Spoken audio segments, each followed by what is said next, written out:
Hi, happy hump day, everybody, and welcome to this another edition.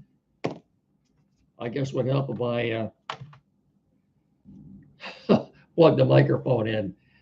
Happy hump day. Welcome to another edition of Time Out Overtime on this, the Time Out Overtime YouTube channel. I'm Rick Arsenal. You know the drill. If you haven't done so yet, get down there in the corner, smash that like and subscribe button. Thank you so much for watching and listening. Make sure you tell your friends and your acquaintances. The next subscriber to my podcast will be the winner. And if you already subscribe, you can tell them what they're going to win. Okay. All right. Where to begin? Um, you saw in the headlines a very brutal loss for the Tigers last night.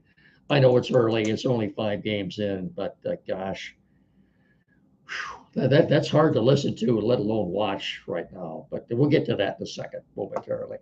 Uh, College sports athletics, Final Four this weekend. The hockey Final Four is next weekend in Las Vegas. So Saturday uh, in Indianapolis, 2 games. Michigan and Arizona about 9:45. It's the second game. It's the late game. The game prior to that will be Illinois and UConn, and those two winners will meet up Monday night in the championship game. Uh, Michigan's Lady Cagers, or basketball team, boy, they were playing Texas uh, over the weekend, and was it Monday night? I don't know. Anyway, they got skunked.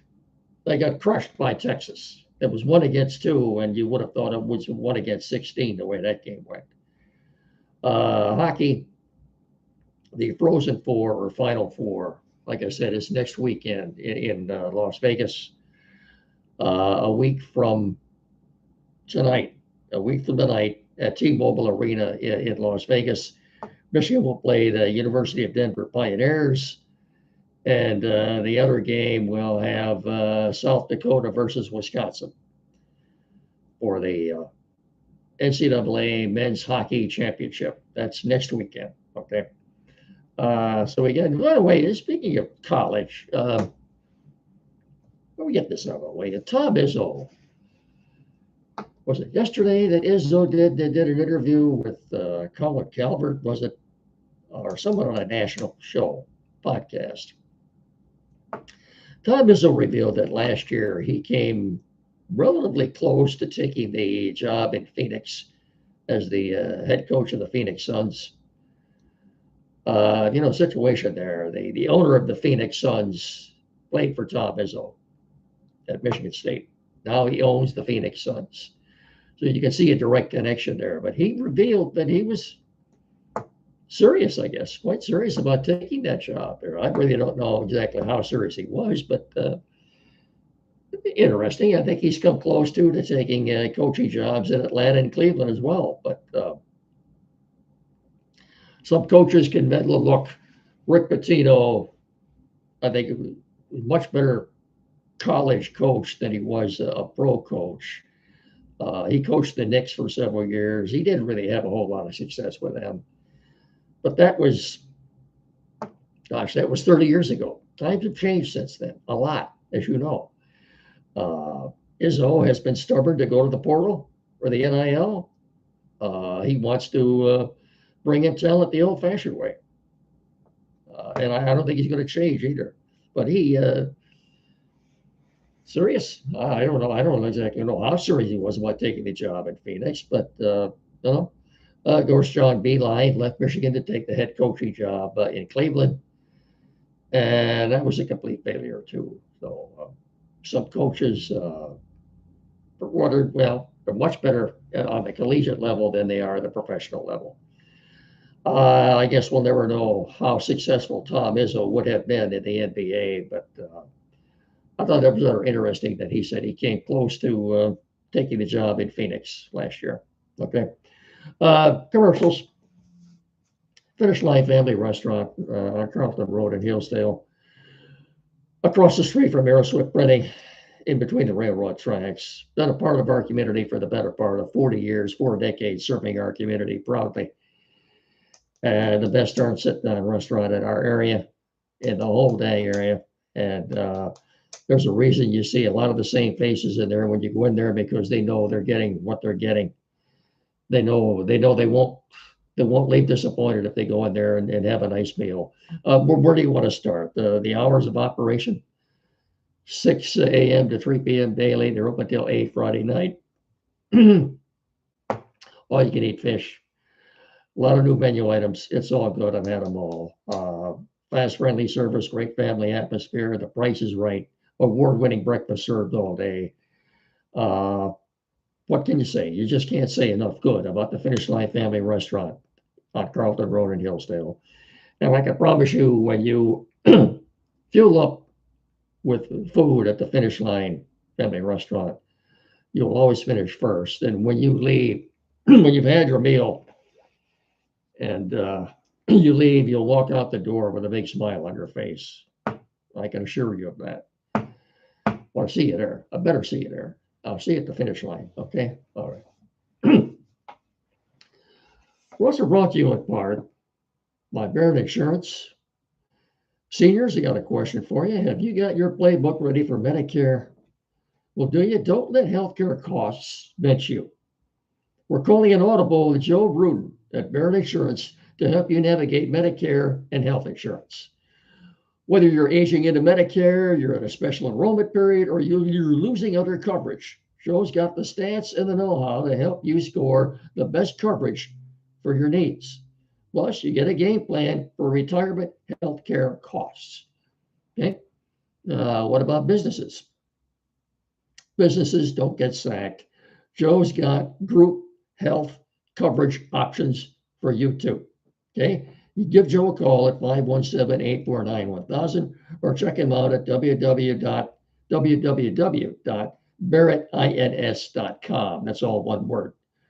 You find him on the corner of US 12 and M99 in downtown Jonesville. That's Joe Rudin Insurance, protecting your dreams. 517-849-1000. Again, that's barrettins.com. Barrett Insurance, protecting your dreams. Of course, we're also brought to you in part by Quality PC in downtown Hillsdale at 37 Walden Street, 517-610-5372, 37 Walden Street.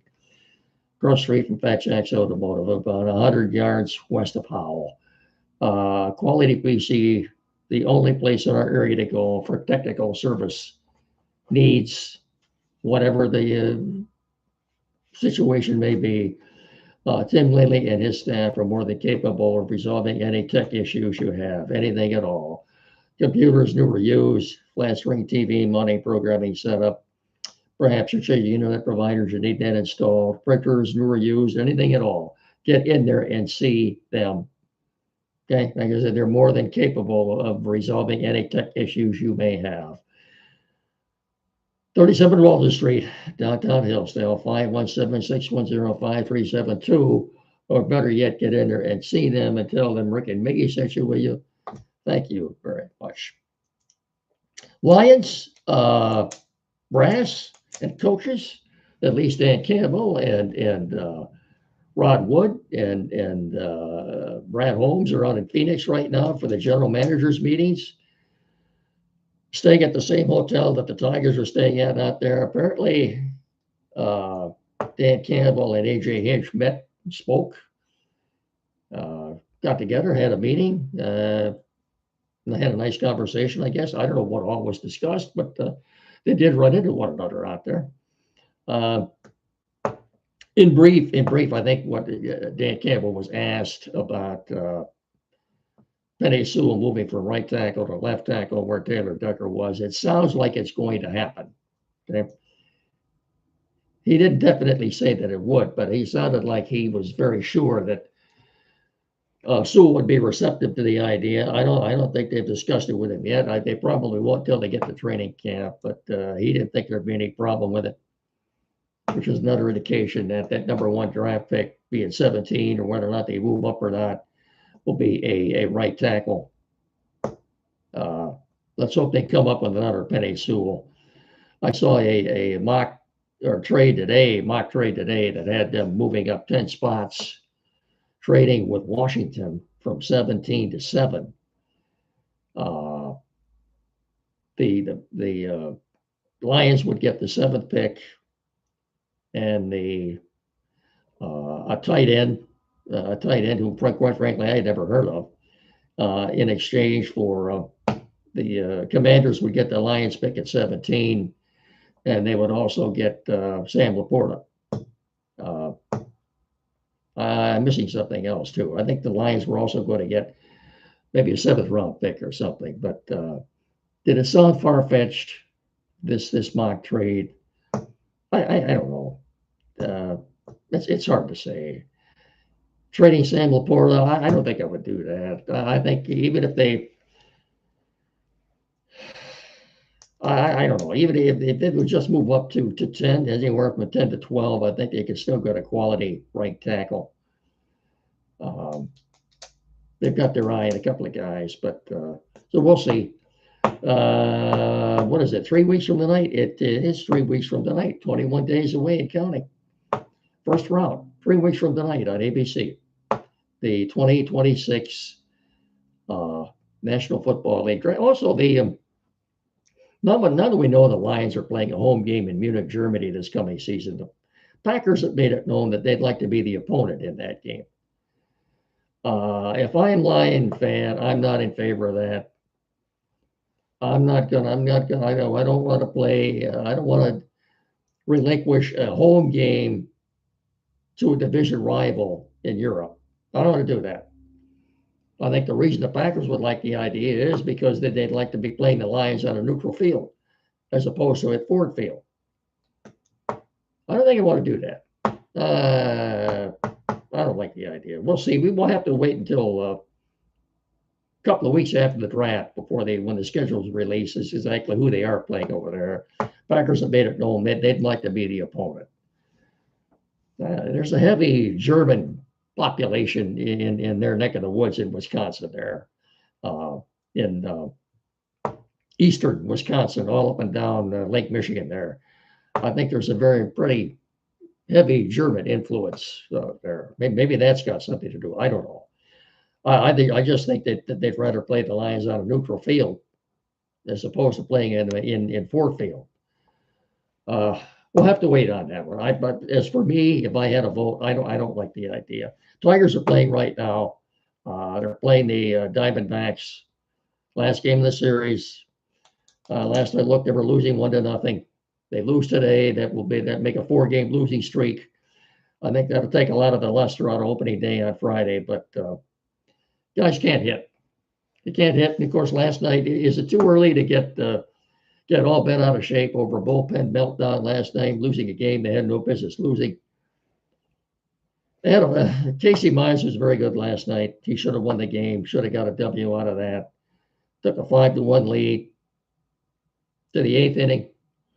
Was it Drew Anderson and Will Vest, and then, of course, Kenley Jansen, who allowed the Diamondbacks to score 6 runs at the bottom of the 8th and win the game 7-5. As Jim Price would say, very disappointing. Is it too early to get all bent out of shape yet? I don't know. I say yes, but still to lose like that is very, very demoralizing, losing like that. But again, it's early. Will Vest did not have a good spring, and he carried that right over to the regular season. He hadn't been very good. He's lost a lot of speed off his fastball, and I don't know. Kenley Jansen's first appearance, closing out the game in San Diego on a 11 pitches, 10 of them for strikes, striking out the side. Last night on a 1-1 pitch, he gives up a 3-run bomb to a kid making his major league debut. That was the second home run of the game. I don't remember what the kid's name was. Have I got you caught up on everything? I guess I do. I can't think of anything else that I missed. If I did, we'll do it again on Friday. I'll talk to you all again here on Friday. Don't forget, every Saturday morning, locally here from 9 to 10 on Saturday morning, WCSR 92.1 FM with Andy and Chad on the Time Out Show. every Saturday morning from 9 to 10.